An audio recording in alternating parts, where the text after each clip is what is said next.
नमस्कार मित्रांनो, स्वागत तुमच्या सगळ्यांचं आपल्या यूट्यूब चॅनलवर कायझेन अड्डा. Kaizen means slow positive improvement. Kaizen म्हणजे तुम्ही ज्या ठिकाणी उभे आहात तिथून यशाच्या दिशेनं एक एक पाऊल टाकत पुढे जाणं. मित्रांनो, आपल्या या चॅनलवर आपण नियमितपणे स्पर्धा परीक्षेशी संबंधित गणित आणि बुद्धिमत्ता चाचणी या विषयावरचे व्हिडिओ प्रसारित करत असतो. अगदी त्याचबरोबर जीवनाशी रिलेटेड महत्त्वाचे असणारे काही विषय जे आहेत ते विषय आपण नियमितपणे घेत असतो.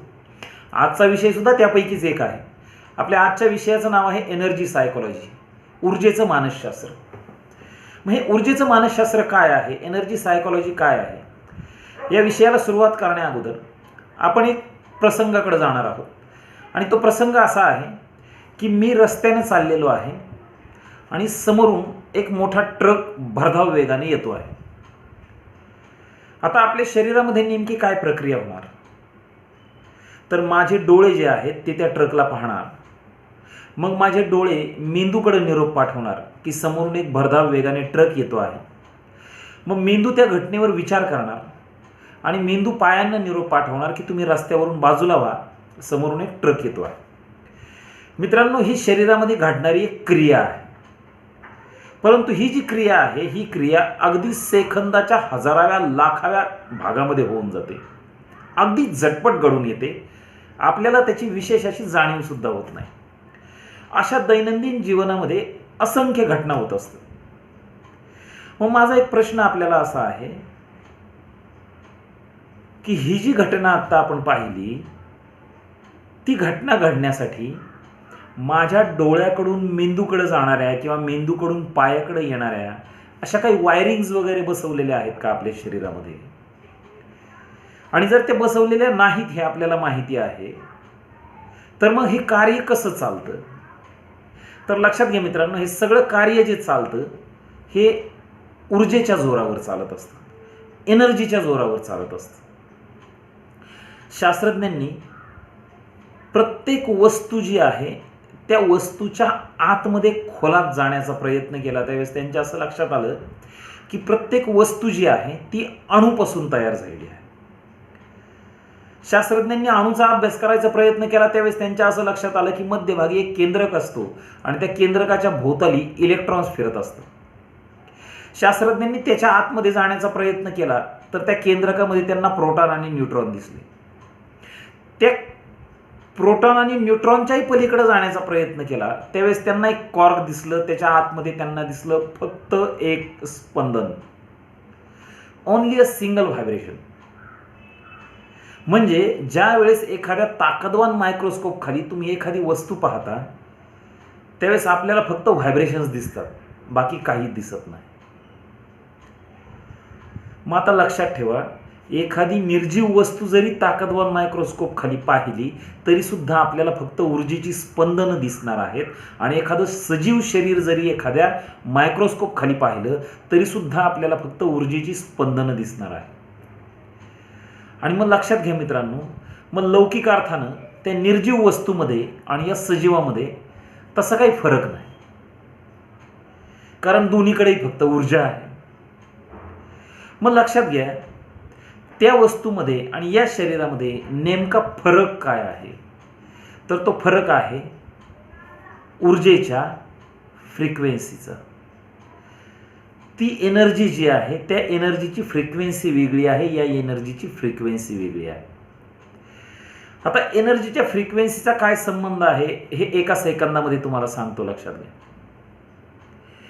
टीव्हीच्या शेजारी मोबाईल ठेवायचा आणि त्या मोबाईलवर रिंग द्यायची. काय होतं मित्रांनो, थोडं निरीक्षण करा. टीव्हीवर खरखर होणार. किंवा एखादा रेडिओ जर FM वगैरे चालू असेल तर FMच्या शेजारी मोबाईल ठेवा आणि त्याला रिंग द्या मोबाईलला, तर त्या FMचा खरखर खरखर आवाज येणार. असं का होतं नेमकं, तर त्या FMची फ्रिक्वेन्सी वेगळी आहे, मोबाईलची फ्रिक्वेन्सी वेगळी आहे. दोन वेगवेगळ्या फ्रिक्वेन्सी ज्यावेळेस एकमेकाच्या संपर्कामध्ये येण्याचा प्रयत्न करतात त्यावेळेस क्रॅशेस होतात आणि मग ती खरखर आपल्याला ऐकू येते. अगदी सेम गोष्टी ज्या आहेत त्या आपल्या संबंधामध्ये घडत असतात. आणि म्हणून आज आपण चर्चेसाठी हा एनर्जी सायकोलॉजी किंवा ऊर्जेच्या मानसशास्त्राशी संबंधित हा विषय घेतलेला आहे. मित्रांनो, एक आपल्या रामायणामधली अशी गोष्ट आहे की राम आणि लक्ष्मण हे जंगलामधून फिरत असतात. रामाची सीता जी असते तिला तर रावणाने पळून नेलेलं असतं. आणि मग फिरता फिरता नेमकं काय होतं की ते एका जंगलामधून जात असतात. आता लक्ष्मण जो आहे त्या लक्ष्मणानं 14 वर्ष अन्नभक्षण केलं नव्हतं असं म्हणतात. आपल्याला त्या अध्यात्मात घुसण्याची काही गरज नाही, परंतु समजावून घ्या. कारण तो रावणाचा मुलगा जो होता इंद्रजित, त्याला असा वर मिळालेला होता की जो मनुष्य 14 वर्ष उपवाशी राहील त्याच्याच हाताने तुझा वध होईल. आता त्या जंगलामधून जात असताना राम पुढे चालला होता आणि लक्ष्मण त्याच्या मागे चालला होता. त्या लक्ष्मणाच्या मनात सहज विचार आला की तो म्हटला, काय आपला भाऊ आहे, आपण इतक्या दिवसापासून सगळं राज्य सोडून दिलं, घरदार सोडून दिलं, शिक्षा आपल्याला तर झाली नव्हती, शिक्षा एकट्या भावालाच झाली होती, पण तरीसुद्धा आपण आपलं सगळं सोडून या भावाबरोबर फिरतो आहोत इथं जंगलामध्ये. आणि याने आपल्याला एकदा साध्या शब्दानं सुद्धा विचारलं नाही की लक्ष्मणा तू जेवला की नाही जेवला. आता ज्या वेळेस लक्ष्मणाच्या मनात अशा प्रकारचे विचार चालू होते त्यावेळेस ही गोष्ट ऑटोमॅटिक रामाच्या लक्षात आली, कारण तो देवच होता. मग त्या रामानं लक्ष्मणाला असं सांगितलं की लक्ष्मणा इथली थोडीशी माती बांधून घे. मग लक्ष्मणानं त्या अंगावरच्या कपड्यामध्ये थोडीशी माती बांधून घेतली. राम पुढं चालला, लक्ष्मण त्याच्या मागं चालला. लक्ष्मणाच्या मनात विचार, आपण उगाच राज्य सोडून याच्याबरोबर या ठिकाणी आलो. बराच वेळ पुढे गेल्यानंतर एक नदी लागली. राम लक्ष्मणाला असं म्हणाला की आपण या ठिकाणी आता स्नान करू. आणि म्हणून त्यांनी ते कपडे, ती माती बाजूला ठेवून दिली आणि त्या नदीमध्ये स्नानासाठी उतरले. त्या नदीमध्ये स्नानासाठी उतरल्यानंतर लक्ष्मणाने जसं पाण्यामध्ये डोकं घातलं आणि वर काढलं तसं रामानं त्या लक्ष्मणाला त्याच्या विराट रूपाचं दर्शन दिलं. आणि ते विराट रूप पाहिल्यानंतर लक्ष्मणाच्या मनात असा विचार आला, इतकं प्रचंड मोठं व्यक्तिमत्व, देवत्व लाभलेला माणूस, तो भाऊ म्हणून आपल्याला मिळालेला आहे, याच्यापेक्षा वेगळं आपल्याला आणखी काय पाहिजे होतं. आणि या इतक्या चांगल्या भावाबद्दल आत्ता मागाशी आपल्या मनामध्ये इतके वाईट विचार चालू होते.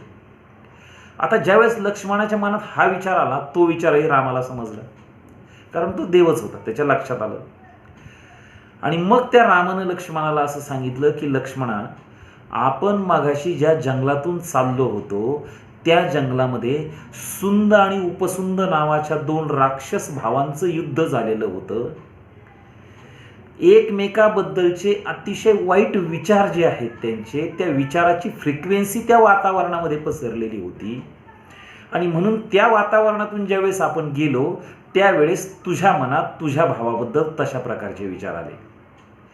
या ठिकाणी नदीच्या काठावर रोज अनेक साधुसंत लोक येतात, या ठिकाणी मंत्रोच्चारण करतात, स्नान करतात, यज्ञयाग करतात. आणि म्हणून या ठिकाणी आल्यानंतर तुझ्या मनामध्ये तुझ्या भावाबद्दल असे पवित्र विचार आले. मित्रांनो, याच्यातला गोष्टीचा भाग, अध्यात्माचा भाग थोडासा बाजूला काढून ठेवा आणि याच्यातली सत्यता शोधण्याचा प्रयत्न करा. आपण ज्या वातावरणामध्ये राहत असतो त्या वातावरणातील विचारांची फ्रिक्वेन्सी जी असते ती आपल्यावर परिणाम करत असते. साधी गोष्ट आहे, मंदिरात गेल्यानंतर आपल्या मनामध्ये शक्यतोवर वाईट विचार येत नाही. आता एखादा चोरटाचा असेल तर त्याच्या मनात तशा पद्धतीचे विचार येतील, परंतु सामान्यपणे मंदिरामध्ये गेल्यानंतर आपल्या मनामध्ये चांगले विचार येतात, शांतता वाटते. तेच एखादा चित्रपट पाहण्यासाठी किंवा तमाशा पाहण्यासाठी ज्यावेळेस आपण जातो त्यावेळेस आपल्या मनामध्ये तशा प्रकारचे विचार असतात. याचा अर्थ त्या वातावरणाचा आपल्या मनावर, आपल्या विचारावर परिणाम होत असतो. मग आता विज्ञानाशी संबंधित 2 गोष्टी तुम्हाला सांगतो आहे. एकतर पहिली महत्त्वाची गोष्ट म्हणजे न्यूटनचा एक नियम आहे ज्याला आपण ऊर्जा अक्षयतेचा नियम असं म्हणतो. न्यूटन असं म्हणतो की ऊर्जेची निर्मिती करता येत नाही, ऊर्जेचा नाशही होत नाही, फक्त एका प्रकारच्या ऊर्जेचं दुसऱ्या प्रकारच्या ऊर्जेमध्ये रूपांतर होतं. आणि जगातली पूर्ण ऊर्जा जी आहे ती अक्षय राहते, जेवढी आहे तेवढीच राहते. ऊर्जा फक्त फॉर्म चेंज करते, ऊर्जा निर्माण होत नाही आणि संपतही नाही. हा न्यूटनचा नियम आहे, आपण पुस्तकात अभ्यासलेला आहे म्हणजे तो खरा आहे. आता दुसरा एक नियम असा आहे की मी सकाळी जेवण केलं आणि एका जागेवर बसलो, म्हणजे मी एनर्जीचा इंटेक घेतलेला आहे, ऊर्जा ग्रहण केलेली आहे आणि एका जागेवर बसलेलो आहे. दिवसभरात मी काहीही काम केलं नाही आणि तरीसुद्धा संध्याकाळी मला परत भूक लागते. मग मी सकाळी जो एनर्जीचा इंटेक घेतला होता, जी एनर्जी घेतली होती, ऊर्जा घेतली होती, त्या ऊर्जेचं नेमकं काय झालं? तर लक्षात घ्या मित्रांनो, आपली बरीचशी ऊर्जा जी आहे, एनर्जी जी आहे, ती आपल्या विचारावर आणि विकारावर खर्च होत असते. म्हणजे मी एका जागेवर बसल्या बसल्या नुसता विचार जरी करत राहिलो बराच वेळ, तरी सुद्धा माझी एनर्जी किंवा माझी ऊर्जा जी आहे ती खर्च होत असते. म्हणजे एखादा विचार ज्या वेळेस माझ्या मनामध्ये येऊन जातो, त्यावेळेस माझ्या शरीरातून काही थोड्याफार प्रमाणावर ऊर्जा जी आहे ती ऊर्जा बाहेर सोडली जाते, आजूबाजूच्या वातावरणामध्ये सोडली जाते. आणि मग आपण आत्ताच ऊर्जेचा नियम पाहिला की ऊर्जा निर्माण करता येत नाही, ऊर्जा नष्ट होत नाही. मी आत्ताच तुम्हाला असं सांगितलं की मी विचार करतो त्यावेळेस माझ्या शरीरातून ऊर्जा बाहेर पडते. मग ही जी बाहेर पडलेली ऊर्जा आहे, या ऊर्जेचं नेमकं काय होतं? ती संपणार तर नाही, विज्ञान सांगते. मग या ऊर्जेचं नेमकं काय होतं? तर लक्षात घ्या मित्रांनो, ही जी ऊर्जा असते, ही ऊर्जा आपल्या शरीराच्या अवतीभोवती राहत असते. आपल्या प्रत्येकाच्या शरीराभोवती ऊर्जेचं एक जाळं आहे, एक विद्युत चुंबकीय जाळं आहे, एक इलेक्ट्रोमॅग्नेटिक फील्ड आहे. आणि मग ज्या वेळेस आपण एखाद्या व्यक्तीच्या संपर्कामध्ये येतो, भले ती व्यक्ती तुमच्या ओळखीची असो किंवा नसो, त्या व्यक्तीच्या बद्दल आपल्या मनामध्ये एकतर पॉझिटिव्ह किंवा निगेटिव्ह किंवा न्यूट्रल अशा कोणत्या तरी प्रकारचा भाव निर्माण होतो.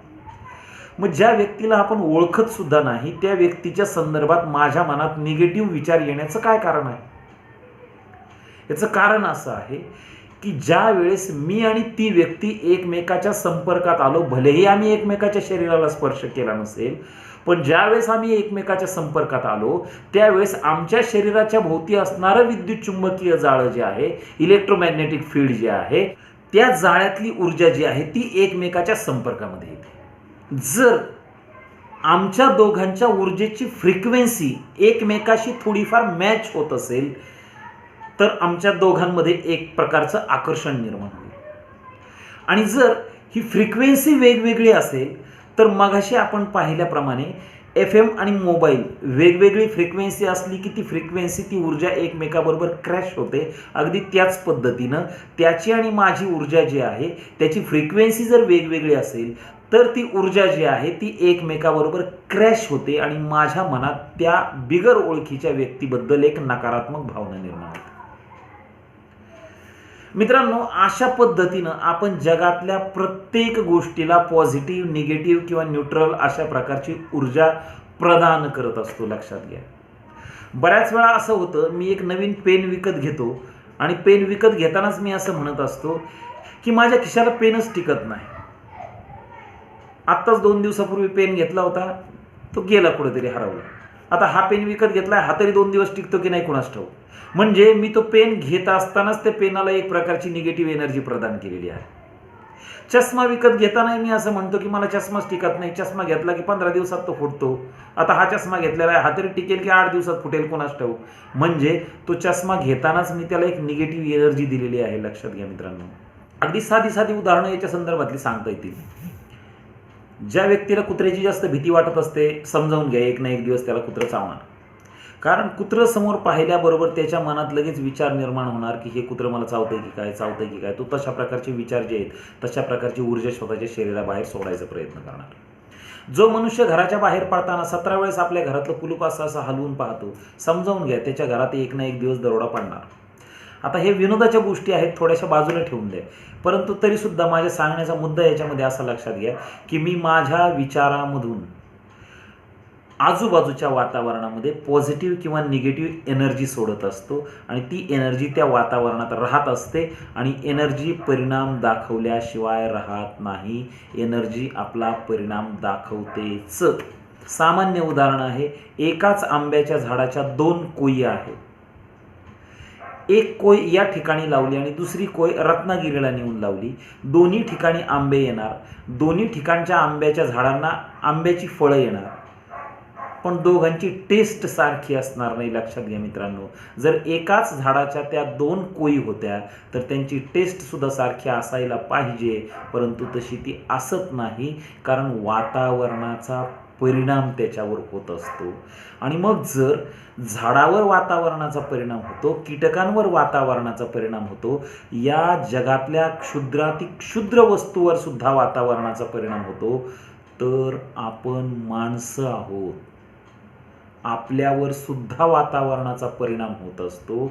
आपल्या घरातली लहान मुलं आहेत, त्यांच्यावर सुद्धा वातावरणाचा परिणाम होत असतो. मुलं अभ्यास करत नाहीत, याचं कारण असं आहे, अभ्यासासाठी लागणारं वातावरण त्याच्या आजूबाजूला नाही. लक्षात घ्या मित्रांनो, हा एनर्जी सायकोलॉजी किंवा ऊर्जेचं मानसशास्त्र हा इतका छोटा भाग नाही, हा थोडासा व्हास्ट भाग आहे. आता या व्हिडिओची लांबी थोडी वाढत चालल्यामुळं मी या ठिकाणी थोडासा थांबायचा प्रयत्न करतो आहे. याच व्हिडिओचा दुसरा भाग जो आहे तो दुसरा भाग मी लवकरच प्रसारित करण्याचा प्रयत्न करीन. आपण हे दोन्ही भाग पहा आणि ऊर्जेचं मानसशास्त्र काय आहे, एनर्जी सायकोलॉजी काय आहे, ही थोडी समजावून घेण्याचा प्रयत्न करा. आपल्या आयुष्यामध्ये बदल घडवून आणण्यासाठी आपल्याला निश्चितपणे तिचा काही ना काहीतरी फायदा होईल. आणि यापूर्वी सुद्धा सांगितल्याप्रमाणे पुन्हा एकदा लक्षात ठेवा, प्रत्येक नवीन गोष्टीकडे कुतूहलाच्या दृष्टीने पाहण्याचा प्रयत्न करत जा, आपल्याला त्याचा 100% फायदा होईल. आणि जर आपण येणाऱ्या प्रत्येकच गोष्टीकडे नकारात्मक दृष्टीने पाहण्याचा प्रयत्न केला तर आपल्याला त्यातून काही आउटपुट मिळणार नाही. हे वेगळं सांगण्याची काही गरज नाही. मित्रांनो, तुम्हाला जर हा व्हिडिओ आवडला असेल तर लाईक करा, कमेंट करा, तुमच्या व्हॉट्सॲप ग्रुपवर आपल्या मित्रांना शेअर करायचा प्रयत्न करा. आणि जर हा आपण चॅनल सबस्क्राईब केला नसेल तर चॅनल सबस्क्राईब करा. आजच्या दिवसापुरतं थांबतो. याचा पुढचा भाग घेऊन लवकरच तुमच्या भेटीला पुन्हा येणार आहे.